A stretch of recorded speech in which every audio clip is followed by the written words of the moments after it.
right, as the sands go through an hourglass, go the days of our lives, and the Philadelphia Eagles and the Birds Blast. Welcome back, everybody, to the Birds Blast here on the It's Rap Sports Network with my boy, 94 WIP's very own Kyle Quinn, and me, Matty B, on the call. Kyle, it's becoming that the off-the-field stuff is now starting to overshadow the on-the-field stuff. Before we get on, we are going to talk on the field. I know we're going to go off the beaten path here and do on-the-field stuff today, but I got to ask you, the A.J. Brown stuff got tamped down a little bit, but now all of a sudden the A.J. Or the Jalen Hurts stuff took a step up.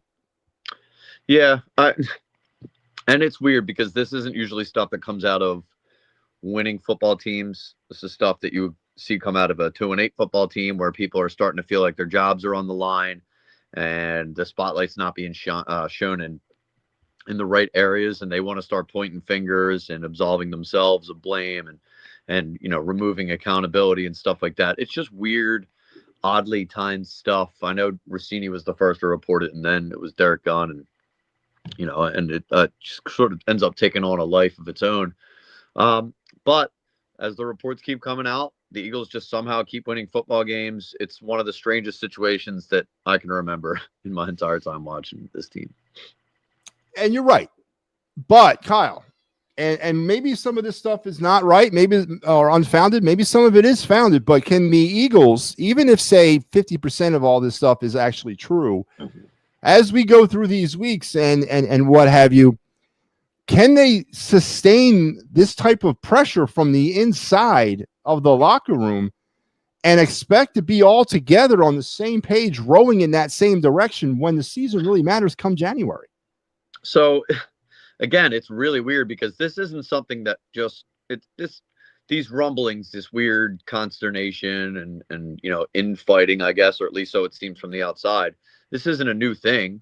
This has been the beginning of the season in which they've won 8 games now out of 10, and it dates back to last season where they won the Super Bowl. So it's hard for me to say that no, they can't when they have. Like, for some reason, it's the weirdest thing that they have these crazy weeks, and then all of a sudden they go out there and, the offense might not play like it, but the team ends up stepping up. And, it's getting hard to deny at this point when you take down a team like the Lions and you take down a team like the Packers and you've beaten the teams that you've beaten this season, then it's hard for me to say, next week it's going to be the week. And we'll get into the Cowboys game and we'll throw around the T word when it comes to that game. I know that's coming. And we'll see what happens this week. But it's getting hard for me to say, this week it's coming because it just never has. I mean, somehow they just continue to go out there and through all the noise and all the nonsense, they just keep winning football games. They're the most confounding team, like I said, that I can remember. Well, I hate to pick at this scab, but, we said the same thing in 23. I know you mentioned last year was some rumblings coming out, but again, 23 was also a year where the proverbial other shoe did fall. And I did we made a promise here. You were going to validate the 2023 thing if the Eagles had lost to the Lions. I think we actually said if they got blown out. So that, of course, didn't happen. So you can continue to not validate 2023. I will continue to validate the 2023, at least from the vibe standpoint, until we get to the end of this thing. But I disagree. Kyle, I know they're finding ways to win, and I know they're finding, the defense has been the sort of part of this team over the last couple of weeks that stepped up. Notably, has stepped up. A huge win on Sunday night against the Lions. I'll give them that. But you're not going to be able to sell me that a team can go all the way, win a Super Bowl, one, and have their offense be this inconsistent and negligent, and two, to continue to have these reports finding legs out of that locker room. It's eventually going to cost this team, much like it did in 23. Well, so, and I'm going to be blunt. The 2023 thing is done. It's out the window. No. Because now we can't just say if they lose in the playoffs before the Super Bowl that it's 2023. Like, 2023 was one of the worst collapses we've ever seen.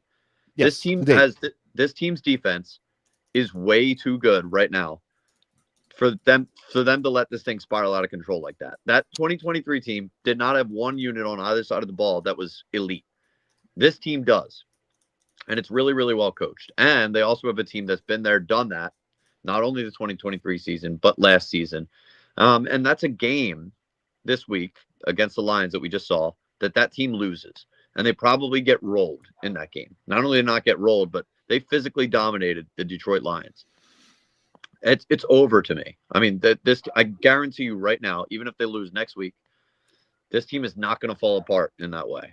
Will they lose one or two more games the rest of the season? Sure.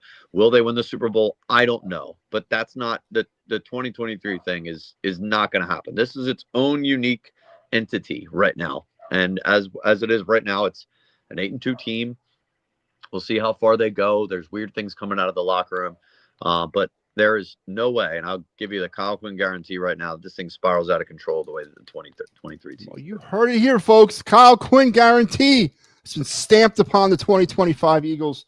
I'm going to go, of course, against the grain on this because you mentioned the defense. How can I sit here and bash the defense? Can't. That's the only thing on this football team that's working. But the question is, how long can that sustain itself under the current pressure that the offense is placing on the defense? How much more? Because we saw it sort of like come to a nice little start of the season, leveled off a bit, then it dipped down as we got closer to the bye. A couple of questionable games against we'll throw the Rams in there. The Rams, the Broncos, and the Giants. They got to the bye. They got healthy. They got Jalen Phillips, who's been an amazing acquisition up to this point. Congratulations, Howie Roseman. I'll give you that. Yep. But now we're good. We're into the second half. There's not another bye coming up until if they get that first overall seed in the conference, which is about 8-9 weeks from now. So I'm having a hard time believing that the defense can continue to play this way under the pressure that the offense is giving it. And we've seen it sort of not work as we came down the stretch of the first half of the season. You're right, Kyle. I'm not going to sit here and tell you that they're not going to be able to win the Super Bowl. And I'm also not going to be able to tell you that they are not going to be able to implode from inside because they're just not all rowing in that same direction. But I'll tell you why I think the defense can sustain this level of play. This Eagles team is the league leader in 3 and outs on offense. Yeah. And the defense is only getting better while the offense is getting worse. How many opportunities do we give the Lions? How many opportunities do we give the Packers? I think what we're seeing is, and it took a while to get there, and we should have known this going into the season, that the Vic Fangio scheme takes a little bit to pick up with some of the new faces, some of the young players. And you got guys now finally finding their roles. Nakobe Dean came back, changed the way that the run defenses look. He's been awesome. And then you see, it's not that Adoree Jackson is necessarily stepping his game up. It's that Jalen Phillips turned this defensive line from a weakness to a strength. Like, he's supercharged that defensive line, and that's made the secondary's job that much easier. So it's sort of a ripple effect and a domino effect here with the defense. The defense is starting to find their niche. They're finding their identity. They're starting to play well. They look like they're having fun out there while the offense is going down. They're sort of going opposite ways. So I look, if the offense stays this way, defense isn't going to let up, 16 points a game. There'll be some better days. The Cowboys are going to be, I think, a bigger test than the Lions were this week when we play them at home. But I mean, like, I don't see a scenario where this defense is costing you a football game at any point in the season. In fact, I see the defense is probably going to be the reason that this team goes deeper than any team with this offense should. I don't see a scenario where they're going to cost the Eagles a game either, but I also see many scenarios where they're going to do just enough to try to put the offense in a position that they're not going to be able to follow through. So, I mean, there's a lot of football left. I feel a lot comfortable if this was week 15 and we're talking like this, but there's just too much ahead of the Eagles right now. And yeah, the schedule is not necessarily a world beater coming down the stretch. I'll hand you that too as well. And maybe they start locking things up and they start being able to sit people and all that stuff. It's all valid stuff, but we have recent history. We have recent history that just happened to say that it can happen the other way. And it can. Granted, I get the elite defense versus the 23 defense, but I'm telling you, do you honestly think, Kyle, the rate that they're playing right now, all the time on the field, they can continue this? Nakobe Dean, amazing game, amazing story. When he's on the field, he's a difference maker. Question is, can he stay on the friggin' field? All right. And we haven't seen that out of his career yet. So, no, but I'm not going to go into every week saying like, like Nakobe Dean's going to get injured. Like, I don't usually like think in those terms. Like, I'm just looking at what the team is that we have right now. By the way, I mean, there's an argument to be made that the offense we saw the last 2 weeks is rock bottom. I mean, does it get any worse than that? Than what we saw right there? No. So, like, even if the offense plays like 10% better, then you give the defense a little bit of a breather. And I think instead of looking at the recent history that you mentioned in 2023, I'm going to look at more recent and more relevant history where we have the same defensive coordinator. And I saw a defense that got better and better as the season went on last year. And I'm starting to see the same exact signs of this defense this year under the same coordinator. With an offense that was working at about a 110% more effective rate last year than they are right now. So, well, the running game, apples and oranges. Well, that's was right, and that was predicated with their entire offensive game. So you can argue that what the defense is doing this year now is even more impressive. Oh, I know, 100%. I'm not. There's no argument here from me. So right. And there's an argument with the opponents that they're playing, that they're an even better unit than last season. So they're picking up the slack a little bit from the offense. Like it's, now the offense needs to get better. I totally understand that. Yes, because I wouldn't feel confident going into a deep playoff run with this offense right now. Just saying, there's a reason to believe that if it does, they'll be okay. Yeah. A lot of ifs. But then I have a lot of ifs too. I have a lot of ifs too. No. It was one if. It's a big if. I got history on my side. All right. All right, Kyle. Let's get back into the. Let's talk on the field stuff because we've hinted around it. Listen, what the defense was able to do against the Lions. Blame Dan Campbell and his buffoonery as a play caller. Kyle, I saw a fake punt for the first time in like 9 years. I didn't think they still ran fake punts anymore. 0 for 5, the Eagles were stopping the Lions on fourth downs. Jared Goff was harassed all night long. N'Kobe Dean, Jalen Phillips were part of that harassment factor. Jalen Carter and Jordan Davis knocking balls out of the sky. I mean, it was just a complete, utter domination, as you mentioned, by the defense. But why? How did that happen? What was the secret to success to get Jared Goff and that offense completely off kilter? Yeah, and well, I mean, you got the right guy because I brought it up in my keys to victory last week, Matt. Yes, you did. You get Jared Goff off his spot, get him off rhythm. That's the kind of Jared Goff you're going to get. The dude is a rhythm passer. He couldn't set his feet all night. He had a dude in his lap every single play, whether it's Jalen Phillips rushing from the outside, getting around that tackle, whether it's Jalen Carter breaking through, or even N'Kobe Dean looking like a freaking bowling ball who like destroyed David Montgomery and then threw himself right into Jared Goff. Goff could not step into a single throw, and he was totally inaccurate. And the batted passes, I mean, when they were clutching up on those third down, fourth downs, like that was huge. And that is a coaching thing. You can look at Fangio. You can look at Clint Hurt, the defensive line coach. He taught those guys. They saw this on film. They said during the week that at a certain point in the play, they know when Jared Goff's about to let the ball loose, and they just shot their hands up. Now, they paid for it a couple times. Jordan Davis got put on his enormous back at one point by the center, but he still got up and made the play.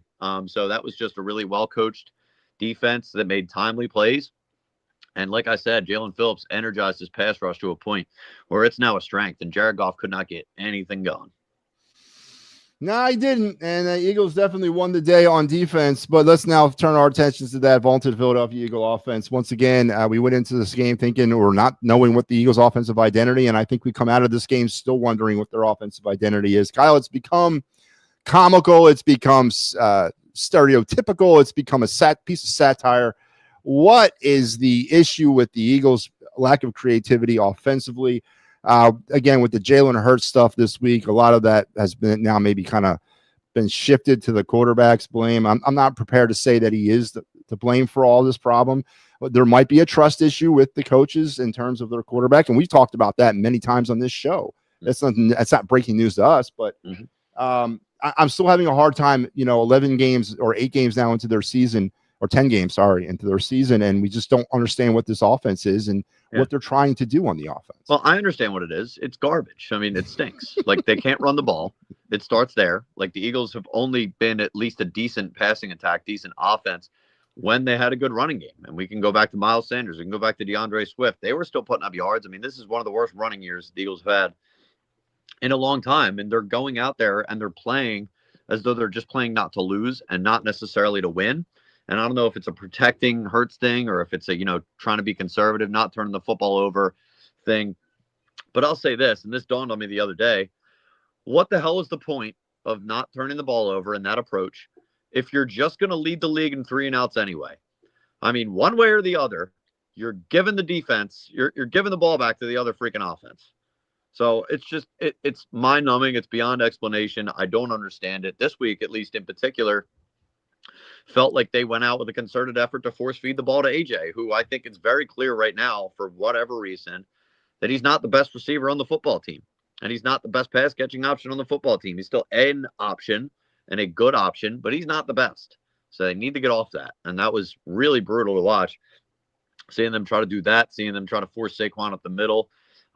Everything they do just feels like it's so forced. Like there's no grace to it whatsoever. I mean, even the Lions offense, they couldn't get anything going.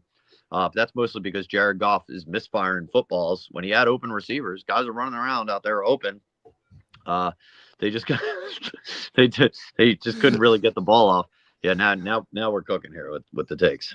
So listen, Star Wars. It's funny that you mentioned this. I actually had a take last year, coming off of that amazing season, that maybe Howie should have entertained a trade, a Herschel Walker-like type trade at the end of last season for Saquon Barkley to kind of mitigate potential of this happening. I didn't expect it to be this off kilter. I didn't think he was going to replicate 2024, but I'm not going to sit here and tell you you're way off the res on that. I actually entertained that last offseason, but no, that's not the reason why we're struggling on offense. And but I'm going to flip it back to you. All week long, it's about why we're struggling. Offensive line situation. Let's get into that. Lane Johnson. This might be one of the biggest season-defining moments of this season right now for this team. Pretty much gone to the playoffs. Let's be honest here. And that offensive line's been walking wounded all year. Jordan Mailata stepped down or stepped back. Cam Jurgens is, I don't know. You mentioned Pryor better as a center than he is, and Landon Dickerson's had a okay season. He's also still dealing with a nagging injury that he got in training camp. I said, can the defense sustain the pressure?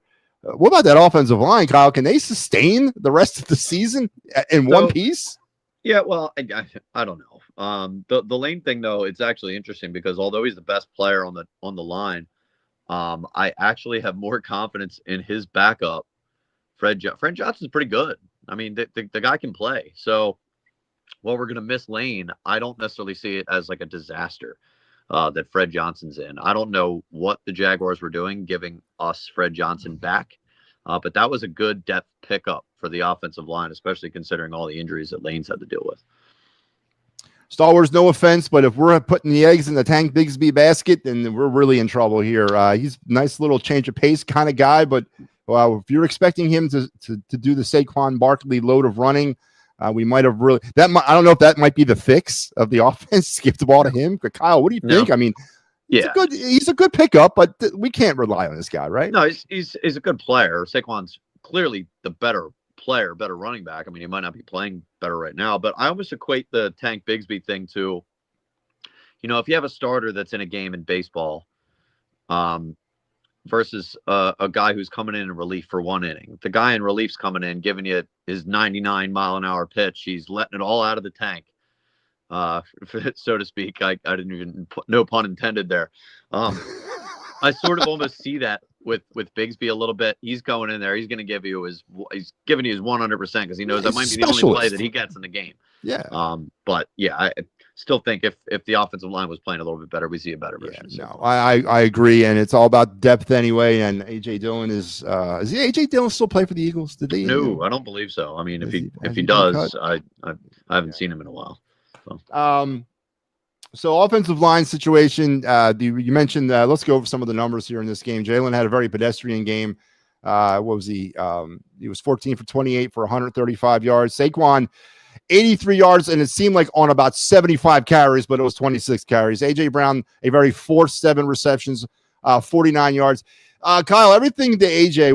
seemed forced, as you mentioned, and it was also everything was underneath. Now, he had a spectacular sideline catch there late in the game, and he also had one deep shot that I remember very vaguely that it seemed like to me he kind of quit on the ball a little bit. And let's talk about that. Is AJ now starting to feel like placated a little bit by this Eagle offense, so we're going to give you the obligatory looks here? I mean, how do you think AJ's on the field play? You mentioned he's not maybe the best receiver, and I agree with you. He's not. Number 6 is. But we need 11. We really do to win a Super Bowl. I agree. And the effort thing, Collinsworth called it out like pretty much right away on the TV broadcast. And this isn't me speculating to say that AJ's frustrated with the offense. He's about said it like 6 times. So today, I don't really think that we need to do any equations here or look any deeper than that. That's what's going on. And clearly, even though they did make a concerted effort to get him the football, wasn't working. So, I'm sure his frustrations are continuing into this week, but I'm pretty much done with trying to force him the football at this point in the season.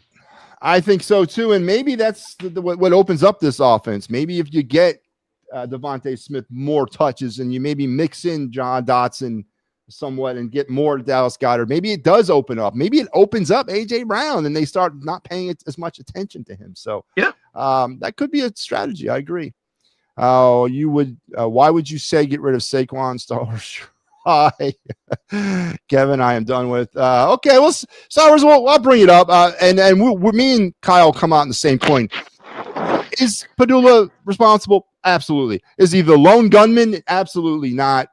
Kyle, I've spent a lot of time on my show this week talking about the playbook just maybe not being completely open to Jalen Hurts, and this is not a news story either. Kellen Moore's playbook wasn't completely open to him. Shane Steichen went round and round with Jalen Hurts as well. It's hard for me to sit here and tell you that a quarterback who's up to date completed 28 passes to the middle of the field, and we're into week 11. Obviously, not the entire playbook is open to him. But I'm not ready to rally for the firing of Kevin Padula. Christ, he showed up on a top list of candidates for next year for coaching job, head coaching jobs. I think he's done an okay job. It's just, again, it's the frustrating part of not changing anything or trying to just get a little bit creative to get people off tilt a little bit. Yeah. And look, I think it's a lot of the first thing that you mentioned there, and I'm glad you brought up the Kevin Patullo showing up on the head coach list. I'll get to that in just a second. If you look at Jalen Hurts' career, like passing chart, where it's like a heat map almost, there are just literal holes in the middle of the field. And this is over his entire career. So I do wonder, and I know a lot of people were talking about Kellen Moore's offense last year, the passing game and stuff like that. Kellen Moore still got a head coaching job. And now that Kevin Patullo's name is in the mix, I wonder if the perception around the league is that these guys are winning with a limited quarterback, and they find that impressive. It's weird to me. And now I think if Kevin Patullo does get hired away, or at least that rumor becomes hotter, I wonder where people are going to stand on this, because the 2 major excuses that I hear for the quarterback are, 1, he doesn't have the same offensive coordinator for 2 years. And then 2, Kevin Patullo stinks. So do you want the same offensive coordinator next year, or do you not want Kevin Patullo? Because either way, one of those things has got to happen. One of those things got to happen. So I take your pick. Take your pick. And as you said, you can go back through history, and we go offensive coordinator to offensive coordinator, and it's the same argument every year. The only year that it doesn't really have an argument anymore is last year, but because they went run heavy. Again, it goes back to this facade that Eagles fans, not all, but a large amount, they have to feel that though Jalen Hurts is some sort of gift from the mountains of the football gods. He's this otherworldly elite quarterback. Not every quarterback in this league is elite. And yes, Super Bowl MVPs and Super Bowl champion quarterbacks are not elite. Nick Foles comes right to mind as one of those types of guys. Trent Dilfer comes right to mind. Doug Williams. I mean, we can go down the list of history. You don't have to have an elite quarterback as your starting quarterback. All you need is a good one. And all you need one is a competent one. And that's what we have in Jalen Hurts. We have placed such a high expectation on what we expect Jalen Hurts to be. Fans will tell you, no, we don't. Yeah, you do. Mm-hmm. And I agree. I think and the rest of the NFL knows what they're talking about, sees what the Eagles are working with, and sees the success. Yeah. I think a simple fact is that anybody who's totally shocked by the way this passing game looks and didn't expect it, overrated their quarterback this whole offseason. and talked themselves into something that was never true. I think that's fact. Just like Star Wars is talking himself into some stuff here. We lose this Sunday. All right, let's deal with the Birds Blast stat pack on the day. Eagles were 1 for 3 in the red zone. 18 for 24 now on the season at 75%. First half, they scored 13 points, and we got 3 points in that vaunted second half. Eagles have now dipped below 10 points in second half averages on the season. They're up to about 14 in the first half. Another factor here, Kyle, I'm about to mention this stat that scares the living crap out of me. 9 penalties for 78 yards. Kyle, this thing's out of control. There's no sign it's changing. 70 penalties through 10 games. They're averaging 7 penalties a game for 53 yards. Kyle, Quinn, I say it every week. You can't continue to win like this, and I still maintain it's going to bite this team in the ass at some point. I know. It's just funny to sit here and say, we say it every week, they can't keep winning like this, yet all they do every week, we come on here and do the show, they're coming off a win. It's frustrating for me too, and I think a lot of it just has to do with them being disjointed as an offense. A lot of them are pre-snap penalties, stuff like that. But if you notice, I mean, this is an issue that hasn't really been resolved, and it's been like this for a while. For some ungodly reason, even when they're at home, they're snapping the ball at 1 or 0 seconds left on the freaking clock. I noticed that. Yeah, like they don't give themselves enough time to diagnose defenses and make sure that everybody's set and doing the right thing. Like, I think a lot of it just comes down to that. So I don't know if it's getting the play in on time or it's not being communicated properly. I have no idea. But I think you can point to that and say it starts there and it has to stop there. Now, in reference to this game, there was a penalty called that benefited the Eagles. And now for a second straight week in a row, the Eagles received, I like to call it the old hometown ref discount. From the refs, the A.J. Brown alleged defensive pass interference penalty at the end of the game, which I could call that wasn't a pass interference. And if anything, it might have been a pass interference on A.J. Yeah. Now, I'm not saying that call goes against the Eagles. If they don't make that call, that Detroit gets the ball back and scores. But it does lead into the narrative that even with the dominant performance of the defense, these games are hanging in the balance, Kyle, down to the very last play of the game. And that's a very thin line to walk.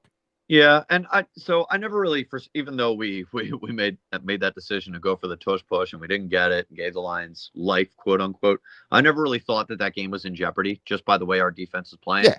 Yeah.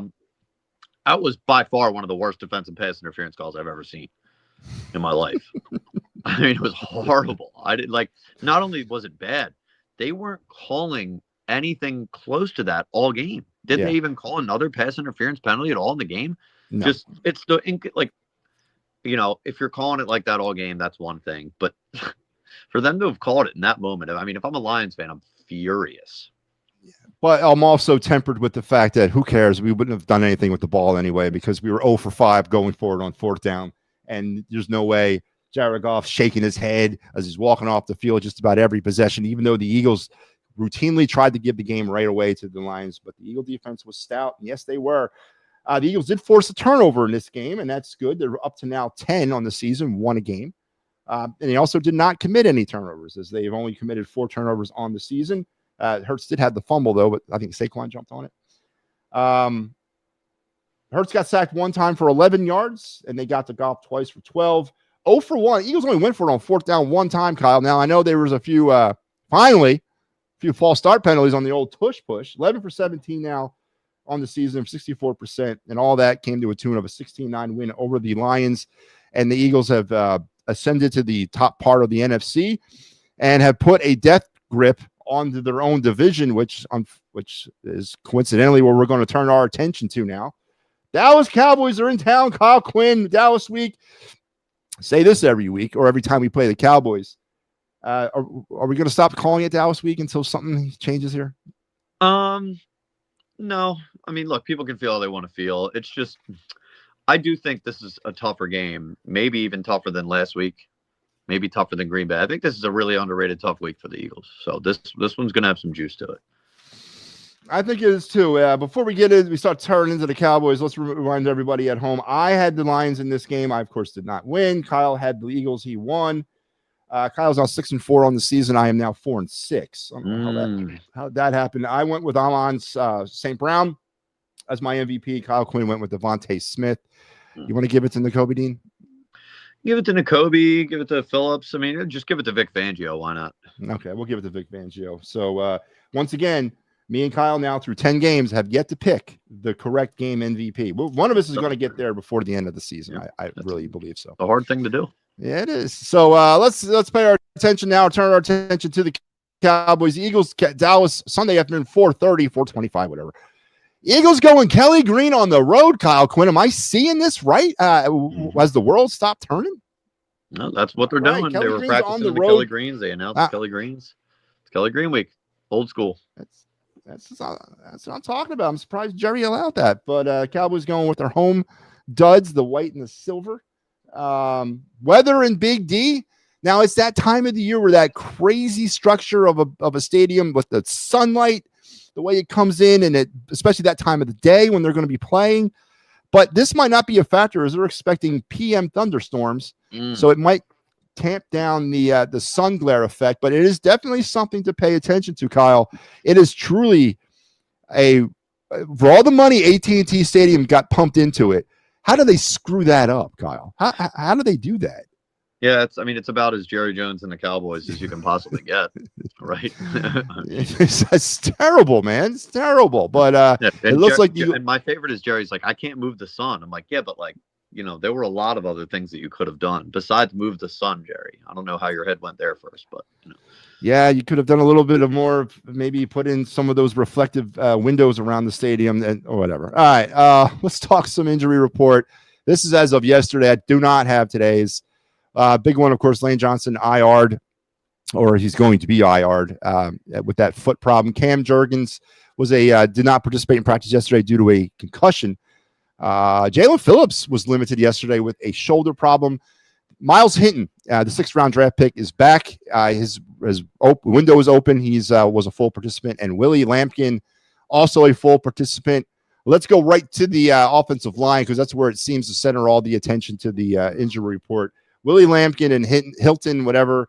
Are we putting a little bit too much on? Because I've been hearing a lot of that talk this week. Well, we got this kid that 6th-round pick and Hinton. We're gonna try to activate, but is the offensive line, Kyle, kind of just being held together with spit and duct tape, and we're just gonna pray to God that they can continue to be held together that way?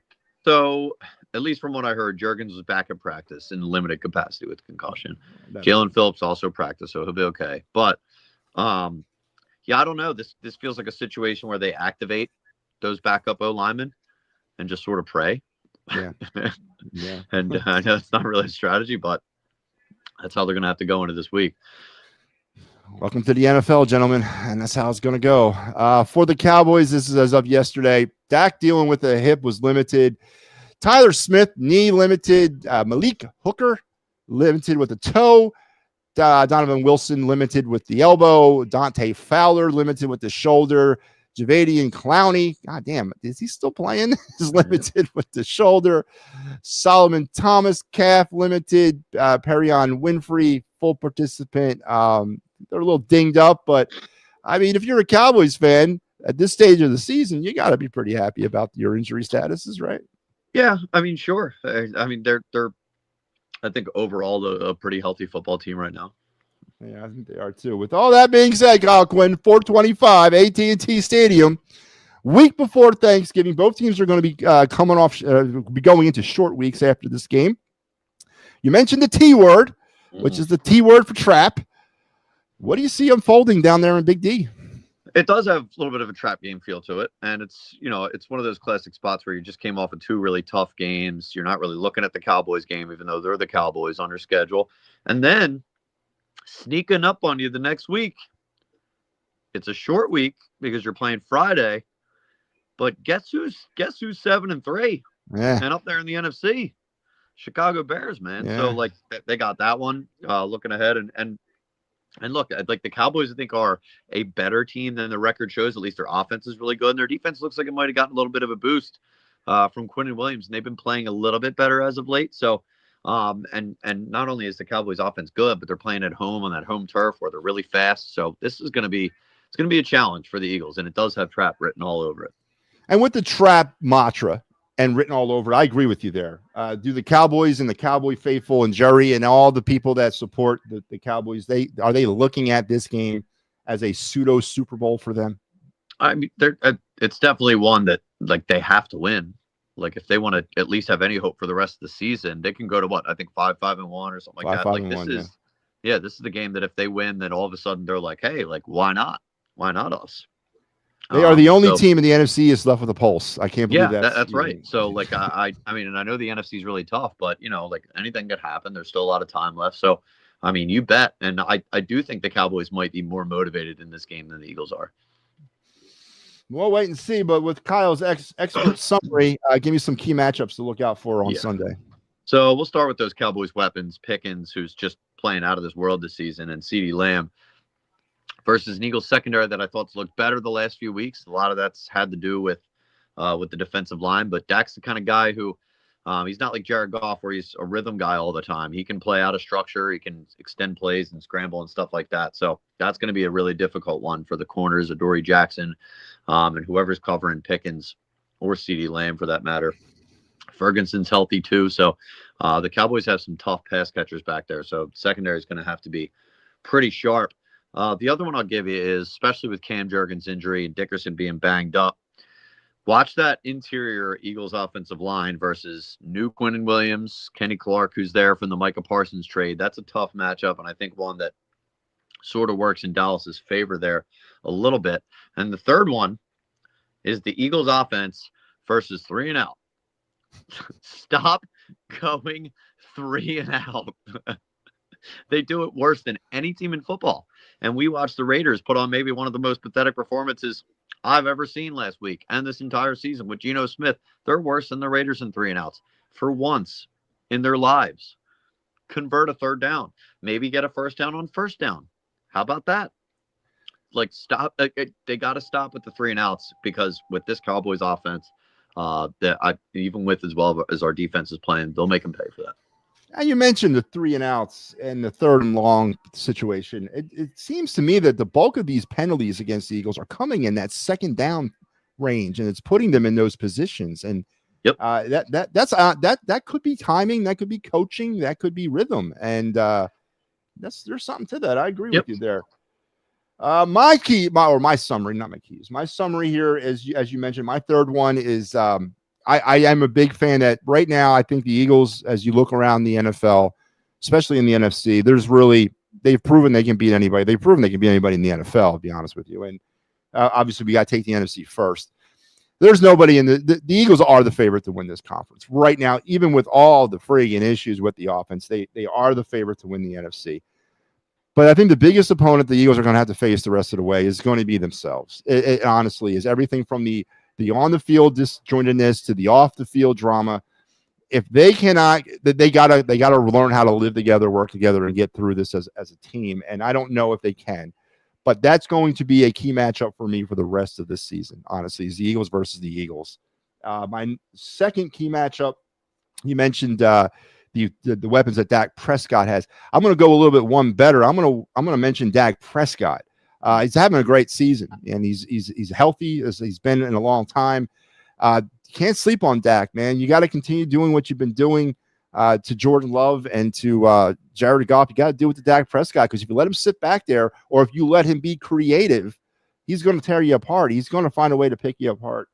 And my number one key to that, or my matchup, key is my number one matchup, AJ Brown versus Jalen Hurts. I mean, don't force the ball. If he doesn't get any goddamn looks or targets or receptions, then so be it. Pick and choose your moments and hit them when you have to.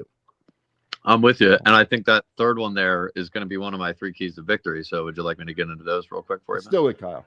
All right. No more forcing it to AJ. Enough. We're done that. Give the ball to your best player, whoever's open, right?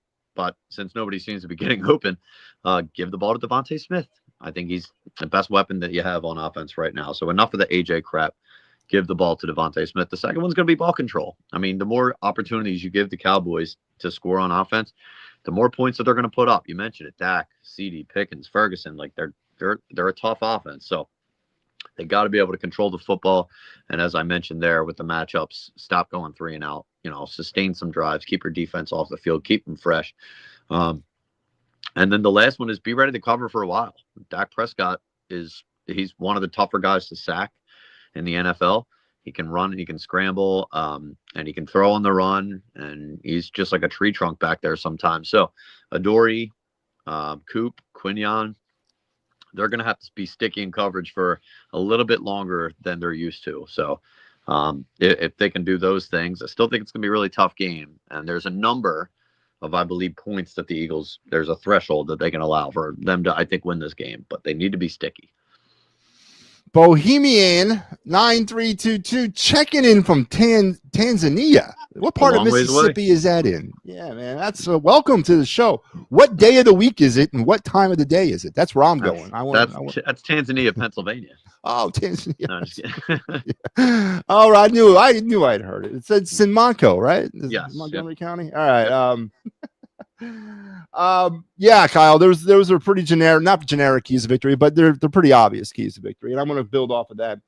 The fast start is back. The fast start has returned to my key to Eagles victory because we've gotten away from it. I sort of put it to bed because I was starting to believe they were getting off of these fast starts, but I'm going to up it up. I don't just mean the first quarter. I need a fast start through the first half. I want to go into a halftime up 28-3 at some point here.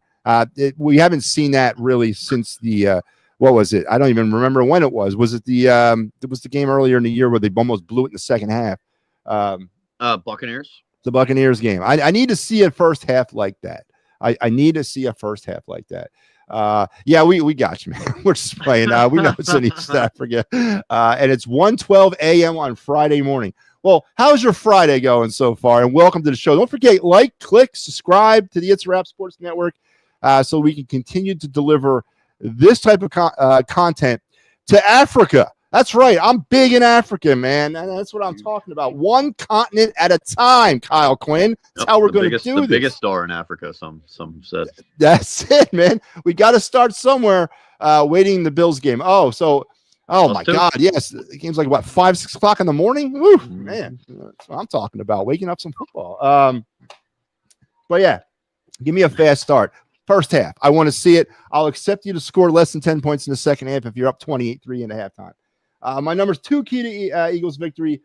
I mentioned it in my matchups. The Eagles defense against Dak Prescott. If Dak gets out in space and starts creating with Lamb I don't think you can expect CeeDee Lamb to drop 5 passes in this game. I really don't. And I would believe that he won't. You got to limit those opportunities that Dak has downfield against them. And if Quinn can continue playing the way he's been playing, if the pass rush is still generating enough pressure to where it's taking some of the burden off of Dory Jackson and locking down those receivers, they should be okay, but they got to limit it. And my number 1 key to Eagles victory, I mean, let's go, man. Offensive identity and be the defending Super Bowl champions. Come on. Enough's enough with this. Shut me up. Shut people like me up for at least 1 week, Kyle Quinn. Yeah. I'm with you, and I would love to see them get out to a fast start. Like I said, I think this one's going to be one where they're not going to be able to score. We said this last week against the Lions, but I really think it's true this week. They're not going to be able to score 10 or 16 points and get out of there with a win in this one. The game is at 4:15 a.m. So you're literally staying up all night to watch the game, and then what? Do you have, I don't want to pry into your personal life. Do you have a day job, or I don't even know how it's structured out there? Do you guys work out there? I mean, I don't know. I mean no offense by any of this, but what is there a city out there? Like, no what longer the biggest star in Africa. No longer the biggest star in Africa. Kyle, with all that being said, our summary, our keys to Eagles victory, and our key matchups. Give me a score, give me a winner, give me a game MVP.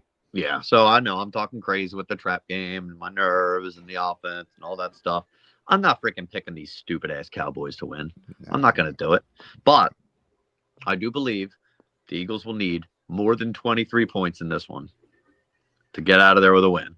So I'm going to pick 24-23 Eagles, and I'll give Jalen Phillips the MVP of the game. Now we're going straight to the defense and naming them by name for MVPs. That's Kyle Quinn doesn't want to go 0-11 with game MVPs. Yeah, we're done with the offense. So he's doing that. I got the Eagles winning this game purely simply because I'll never pick the Cowboys to win anything. And even if the Eagles were 0-11 and the Cowboys were 11-0, I'm still going with the Birds. I got to win in 31-17. I think this game is a little bit more comfortable. I don't necessarily think it's the trap game. I think the game Friday is the trap game. I think the Bears game is the trap game for the Eagles.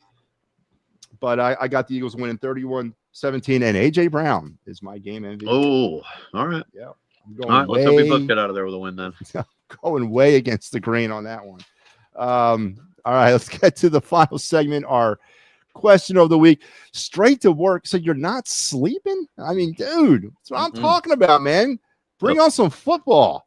Take it easy on the beers, buddy. Yeah, please do so. I don't want to see you get hurt on the way to work, man. But welcome to the show. Welcome to the channel. Welcome to America. Mickey Delaney saying he got the Eagles 35-0. Eagles 35, Cowboys nothing at half. That would be great. Really I got bad news for you. That ain't happening with this offense. We're not putting up 35. No, I don't think it is.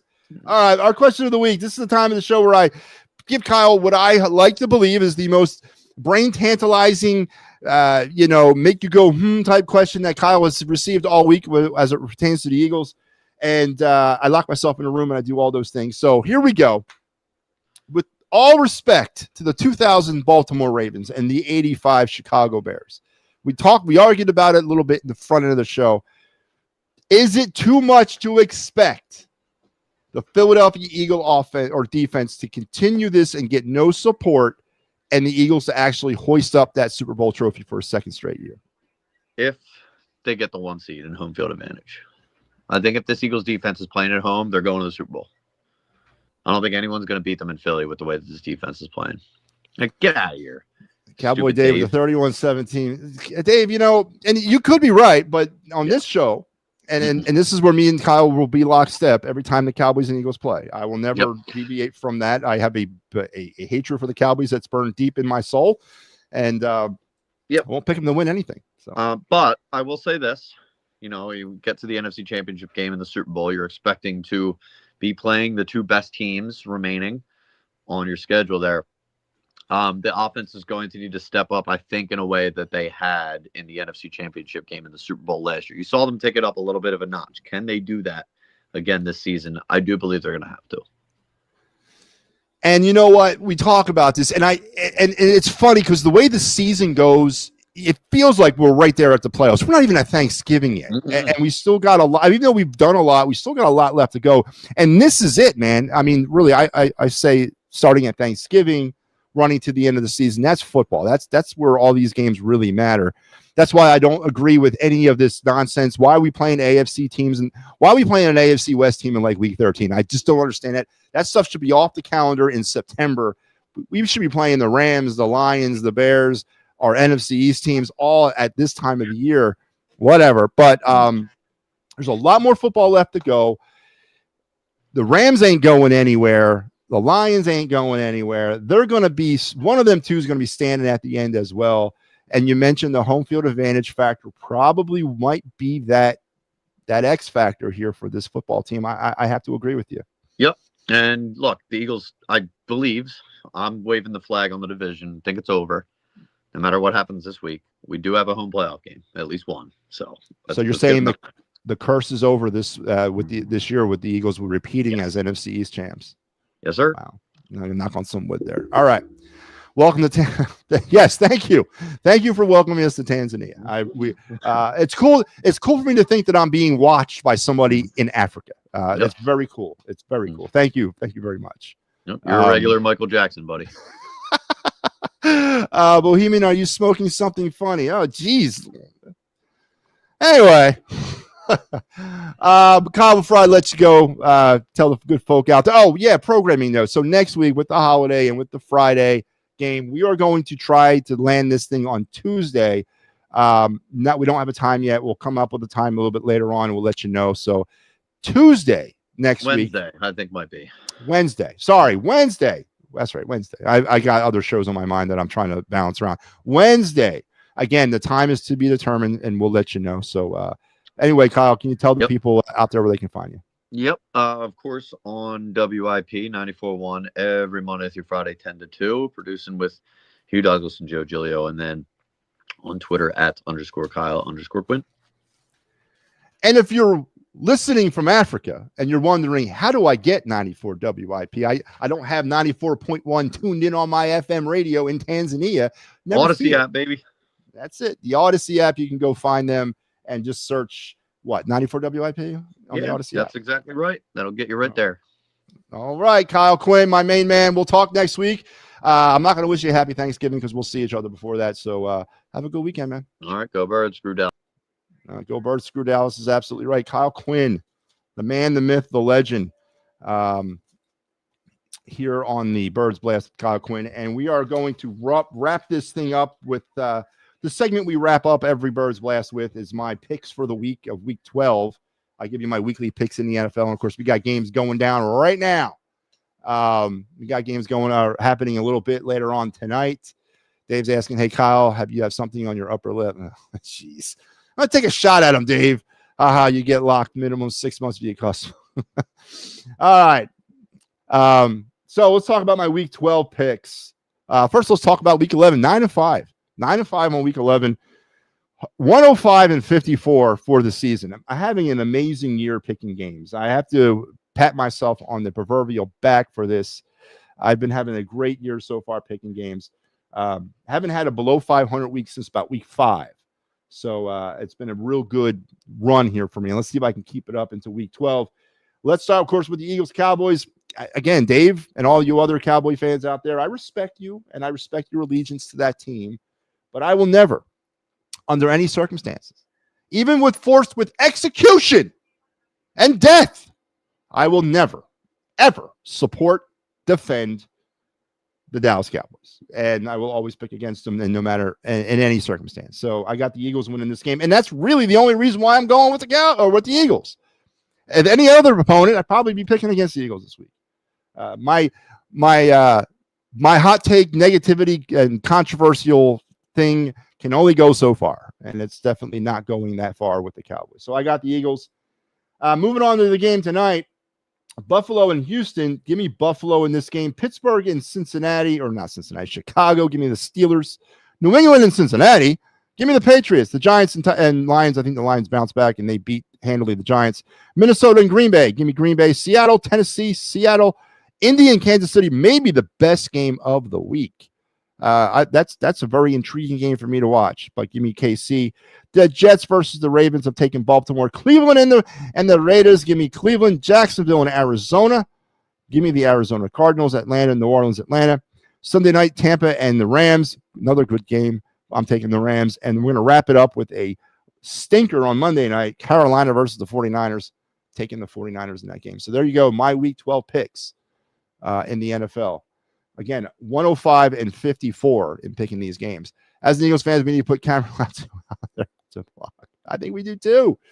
No Lane and Jorgens, big losses for the Pigeons. They are. And a dinged up offensive line. Again, Dave, I hope you understand. I'm not telling you, and I won't be surprised if the Cowboys win this football game. I'm just telling you that I cannot, due to my genetic programming, ever pick the Cowboys to beat anybody, let alone the Eagles. I am still an Eagles fan. I know it doesn't seem like it. I'm probably one of the more jaded, ostracized on the outside, on the island of misfit toy Eagle fans that you might ever meet, but I am an Eagles fan, and I will remain that because I think one day the team will be liberated.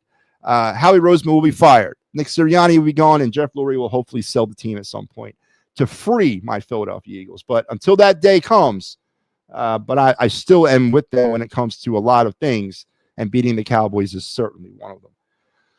Oh, man. I think Lattimer's better blocker than the others. Yeah, but he's not a better catcher.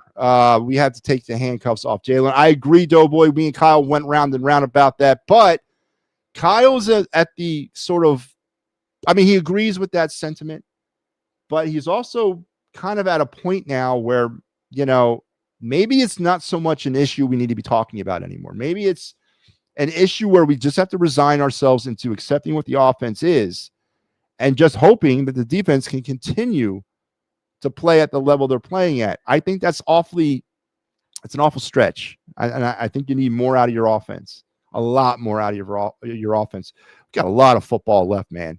A lot of football. We ain't nowhere. We're not even smelling the playoffs yet. We're not even smelling the Super Bowl yet.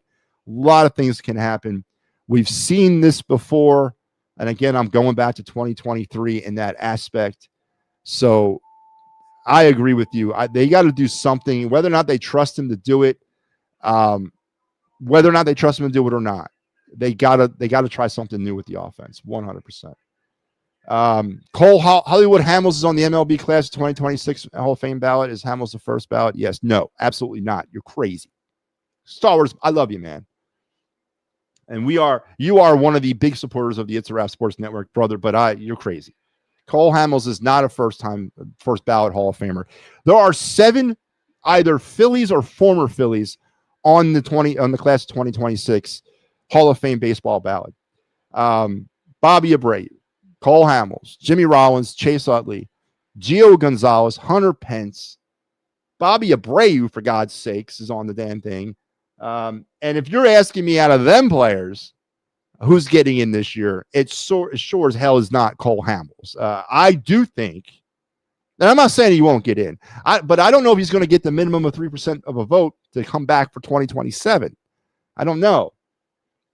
I'm not saying he's never getting in. I just don't think he's getting in his first time Hall of Famer. But I do think, and I have a sneaky feeling, that either Utley or Rollins are getting in this year.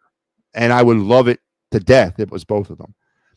To go along with everything else that's happening in Philadelphia for baseball in 2026, if we could work in a number retirement ceremony for Chase Utley and Jimmy Rollins at some point this summer, that would be just the feather in the cap of everything for me. So yeah, no, I don't think Cole Hamels is getting into the Hall of Fame this year. I think you're wrong. I don't know, though, boy. I don't know what happens to the Chiefs. Bohemian, listen, the Chiefs are definitely a story to keep an eye on. They're falling apart right now. I believe if the playoffs started, they're not even in it. But until we get to week 18 and they're officially eliminated, you never can count out the Kansas City Chiefs because we are still living in the Chiefs dynasty. Is it fading? Is it cracking? Perhaps. But until it's over with, until they're out, until the coroner pronounces them dead in 2025, I'm not ready to move on from the Chiefs. Absolutely not.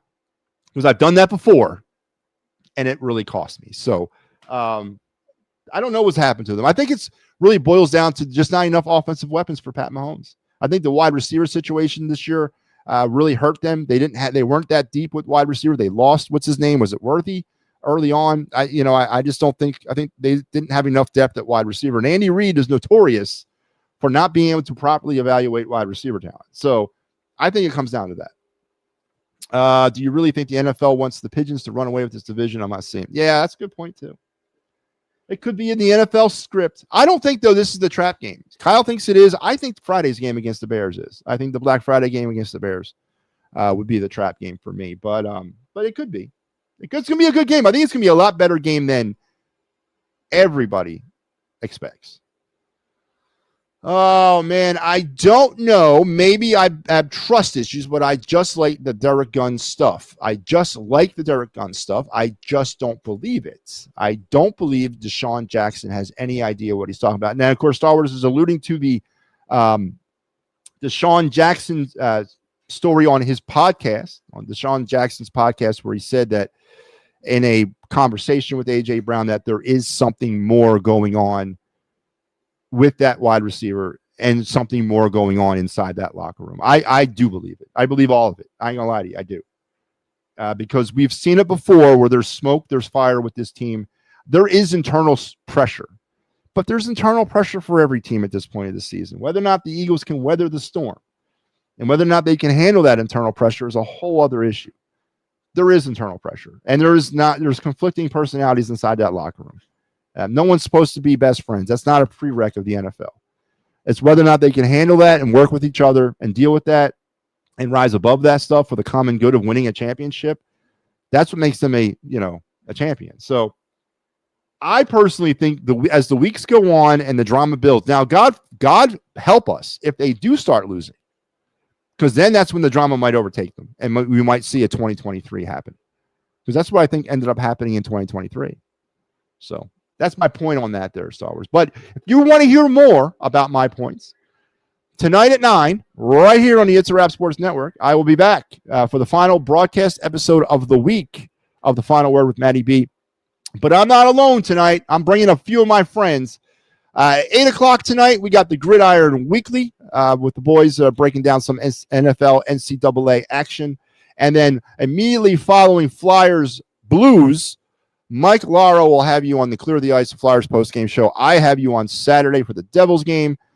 So we got a pretty decent full night here on the network. And then we got some programming changes coming up for the next week, for the holiday week, but that'll come out later on. But again, the Birds Blast will be seen again next Tuesday. We'll break down Cowboys, look ahead to the Bears Black Friday game, as well as that too. So we'll put that time out at a later time. But it's been fun. It's been a blast. Thank you, Kyle Quinn, once again for coming on. 5 seasons together now doing this show, which I really have enjoyed doing with him. And we've grown together over the years. We've grown apart too. But thank you for everybody from checking in all the way from East Africa and Tanzania. Welcome, Bohemian, Dave Yarnell, Star Wars, Mickey Delaney from the West Coast, and everybody else, Eagles Doughboy, all of you guys, thank you very much for your support. Please spread the word about the It's a Wrap Sports Network. We're growing, like it or not. And we're coming for the others, like it or not. So until I see you guys again later on tonight, you guys have a great rest of your Thursday afternoon, early evening in the Delaware Valley in North America. Tanzania, enjoy the rest of your, midnight hour down there in Africa. And I hope you enjoy your football tonight or today or this morning.